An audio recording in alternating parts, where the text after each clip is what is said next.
आपण पाहतो की गेल्या काही दिवसांपासून सायबर क्राईममध्ये मोठ्या प्रमाणात वाढ होते. विशेषतः आपण सोशल साईट्स वापरतो तेव्हा टीका टिप्पणी मोठ्या प्रमाणात होते. सोशल साईट्सवर कमेंट देखील होतात. मात्र काही वेळेस एखाद्याचं आयुष्य उद्ध्वस्त करण्याचं काम हे कमेंट्स किंवा या सोशल साईट्स करत असतात. असं उदाहरण हे महाराष्ट्राला परिचित असणारा छोटा पुढारी घनश्याम दरोडे याच्या बाबतीत घडलंय आणि त्यामुळे तो व्यथित झालाय. आणि हा छोटा पुढारी स्वतःसाठी आता न्याय मागण्यासाठी पुढे येतोय. काय घडलं हे मला पहिल्यांदा सांगा. नमस्कार मित्रांनो, मी महाराष्ट्राचा छोटा पुढारी घनश्याम दरोडे. बिग बॉस नंतर काही मी शूटिंग करत होतो. माझा वाढदिवस झाला. पण काय होतंय, काही जळके लोकांची प्रवृत्ती अशी आहे की मराठी माणूस जर पुढे जात असेल तर मराठी माणसाला आपणच मागे खेचतो. जसं की एक खेकडं जर पुढे जात असेल तर त्या खेकड्याला मागं ओढण्याची जशी वृत्ती तशी ती वृत्ती होत आलेली आहे. मी कधी कमेंटकडे लक्ष दिलं नाही. चला भुकणारे भुकत असतात. मी कधी त्यांना निगेटिव्ह पॉझिटिव्ह काय माझ्या मनात काही वाटतच नव्हतं. चला चाहते वर्ग आहेत, त्यांची मतं त्यांनी मांडलीच पाहिजे. पण नंतर नंतर काय व्हायला लागलं, मी रिस्क घेत नाही, मी बोलत नाही. त्यांनी माझा फायदाच घेतला. म्हणजे काय झालं की डायरेक्ट त्यांनी मला जिवंतपणे मारण्याचा प्रयत्न केला. डायरेक्ट भावपूर्ण श्रद्धांजली वाहिली. मग मला मानसिक त्रास होऊ लागला. त्रास, फोनचा त्रास, म्हणजे जिथं कळेल घनश्यामला हृदयविकाराचा झटका झाला, निधन झालं, असं बरेच लोकांनी मला कॉल केले. आणि मग मला कळलं की नाही. आणि विशेष म्हणजे ते फेक आय डीवाले यांनी मला जिवंतपणे मारण्याचा प्रयत्न केला. एवढं काय मी यांचं वाईट केलंय की तुम्ही जिवंतपणे मला मारताय. याच्या अगोदर देखील अशा सोशल कमेंट झाल्यात का? आणि विशेषतः कोणी असं ठराविक तुम्हाला टार्गेट करतं? हो, ठराविक म्हणजे विशेषतः म्हणजे ठराविकच लोक मला टार्गेट करतात. कारण त्यांना माझी प्रगती बघवत नाही. कारण मी आजही तुम्हाला सगळ्यांना सांगतो, मी एक शेतकऱ्याचा पुत्र आहे. मी जी काय आहे ते तुमच्यामुळे आहे. पण मी कुणाचाही फायदा न घेता मोठा झालेलो नाही.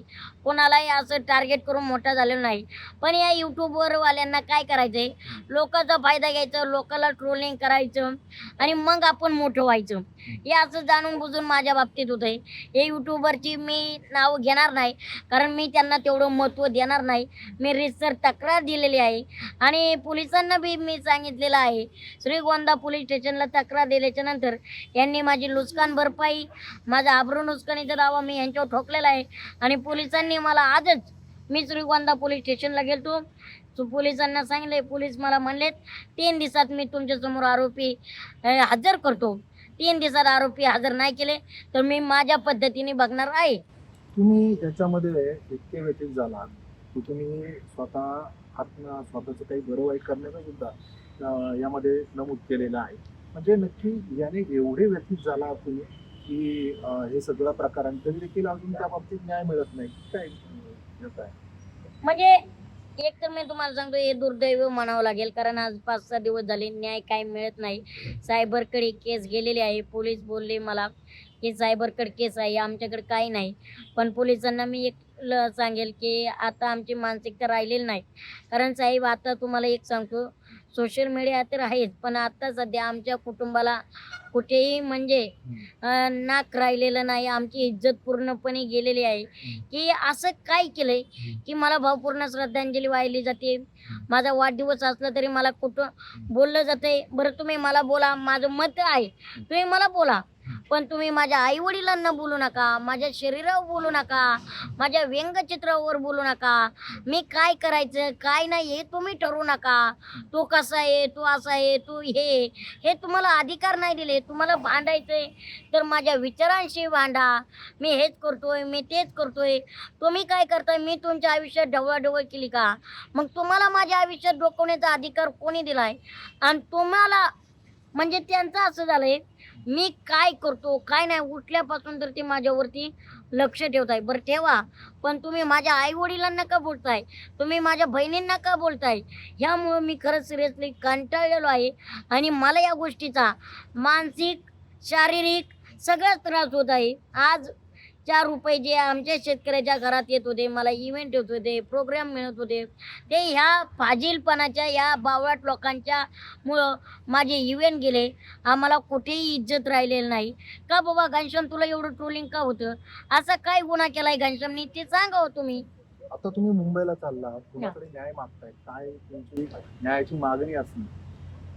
मी मुंबईला चाललोय, माझ्याकडे पुरावे पण आहेत. मला काल परवा उदय सामंत साहेबांचा फोन आलता. घनश्याम एवढी टोकाची भूमिका का घेतोयस, काय झाले? मी त्यांना सांगितलं, साहेब यांनी माझ्या घरची आबरू काढलेली, माझी आबरू काढलेली, मला जिवंतपणे मारण्याचा तर प्रयत्न केलाय. पण हे कोण पोर आहे ते मला माहीत नाहीत, फेक आयडी वाले आहेत का काय. पण हे काय करताय, माझा वाढदिवस असेल, माझं कुठलं सॉन्ग असेल, माझं रिलीज झालं की यांनी काहीतरी टिप्पणी करायची, त्याच्यावर त्यांनी हसायसारखं, दात काढायसारखं काहीतरी करायचं. आणि आमच्यासारख्यांनी जी म्हणजे इज्जत कमावलेली आहे, त्यांनी त्यांच्या यूट्यूबवरून इज्जत घालवण्याचा प्रयत्न करायचा. यांना अधिकार नसतानाही सुद्धा यांना कोणी अधिकार दिला आहे? बरं, तुम्ही कमवा, सोशल मीडिया कमवण्याचं साधन आहे, पण तुमच्यात दानत नाही का, तुमच्यात हिंमत नाही का स्वतःच्या हिमतीने कमवायची? आम्ही कधी कुणाला मोठं झालो, पण कधी तुच्छ नजरेने कुणाच्या शरीरावर बोलून मोठं झालेलो नाहीत. जनतेच्या प्रेमाने आम्ही मोठं झालेलो आहेत. ह्याला मी गोष्टींना कंटाळलोय. आणि हे कसं आहे, मी जर नाही बोललो, हे लोक अनेक लोकांना त्रास देत आहेत, बऱ्याच सेलिब्रिटींना त्रास देत आहेत. मी जर पुढं नाही आलो तर हे लोकांचा असाच सापळा राहील. त्यामुळे ह्या लोकांची नांगी ठेचण्याची गरज आहे. त्यामुळं मी पुढं आलोय. भले ह्याच्यासाठी माझा जीव गेला तरी चालेल, मला फिकीर नाही. श्रीगोंदा पोलीस स्टेशनने जर ह्याच्यावरती 4 दिवसात जर कारवाई नाही झाली तर मी कशी कारवाई करतोय ते बघा, कारण ते अंतिमच असेल. मग तर अशा प्रकारे हा छोटा पुढारी घनश्याम, ज्याने बिग बॉस गाजवलं, स्वतःच्या कर्तृत्वावर, स्वतःच्या कलेने तो पुढे जाण्याचा प्रयत्न करतोय. मात्र सोशल साईटवर अशा पद्धतीने त्याला जी वागणूक दिली आहे त्याने तो व्यतीत झालेला आहे. मुळात त्याच्या व्यंगावर बोलण्यापेक्षा विचारांची लढाई ही विचारांनी करावी असं त्याचं म्हणणं आहे. साहेब, मी बिग बॉस गाजवला किंवा मराठी प्रेक्षकांनी उचलून धरला, पण आयुष्य गाजवायचं असताना मी आता हरलेलो आहे. आयुष्य मी गाजवू शकत नाही. आता मी पूर्ण हातबल झालेलो आहे. मी आता तुम्ही बघत असाल माझ्या डोळ्यात, माझ्या शरीरात अख्खं ऊर्जाच नाही राहिली, नैराश्य उतरलेलं आहे. आणि मी एक माणूस म्हणून नाही हरलो, तर एक मराठी माणूस म्हणून हरलोय. कारण मराठी माणसाने मराठी माणसाचे पाय खेचल्यात, म्हणून याचं दुःख मला जास्त वाटतंय. बाहेरच्यांनी जर मला ट्रोलिंग केलं असतं, मला काही वाटलं नसतं. बाहेरच्यांनी मला कमेंट केली असते ना, मी त्यांना विचारलं सुद्धा नसतं. पण आज माझाच मराठी माणूस माझ्याच पाय खेचतोय, याच्यासारखं दुर्दैव नाही. आणि ह्याचं वाईट वाटतंय. मी एक मराठी माणूस असून मला मराठी माणसं पाय वाटतायत. राज ठाकरेंना तुम्ही भेटणार आहात तर मराठीचे मुद्दे ते उचलून द्या. हो, राज ठाकरे साहेबांना तर मी 100% भेटणारच आहे. आणि माझी इच्छा पण आहे साहेबांना भेटायची. कारण आज ज्यांच्यामुळं मराठी अस्मिता आहे, मराठी भाषा आहे, आणि आपण जिच्या जीवावर मराठी बाणा मिरवतो, गर्व करतो, माज करतो, ती म्हणजे मराठी भाषा. आणि आज मराठी भाषा ज्यांच्यामुळे टिकून येते म्हणजे ठाकरे साहेब, राज ठाकरे साहेब असतील, त्यांना मी 100% भेटणार आहे. पण त्यांना भेटताना मला थोडीशी मनात भीती वाटते, कारण त्यांना माणूस जिंकलेला हवा असतो. आणि एक पण ते मराठी कलेची सुद्धा कदर करतात, ते कलाकार आहेत, हो. कलेची कदर. म्हणूनच मला भीती वाटते त्यांना भेटायला. कारण आज मराठी माणूस म्हणून मी कुठेतरी हारलोय, हे माझ्या मनात असं कैलेश निर्माण झालंय, नैराश्य प्राप्त झालंय. कारण मला हरवणारा दुसरा कोणी नव्हता. माझा माणूस, मला हरवणारा माझा मराठी माणूसच होता. आणि मला मोठं करणारा बी माझा मराठी माणूसच आहे. म्हणून माझे पाय जो खेचतोय ना, तो मराठी माणूसच खेचतोय.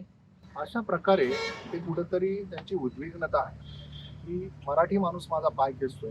खरं तर मराठी माणसाने मला पुढे न्यायला हवं अशी त्यांची मागणी आहे. आता ते न्याय मिळवण्यासाठी मुंबईपर्यंत जात आहेत. ते उदय सामंतांना भेटणार आहे आणि आता ज्या पद्धतीने बोललो तसे राज ठाकरेंना देखील ते भेटणार आहे. त्यामुळे आता त्यांना न्याय मिळतोय का हे पाहणे गरजेचं असणार आहे. कॅमेरामॅन निकेतन मानेसह अविनाश पवार, NDT मराठी.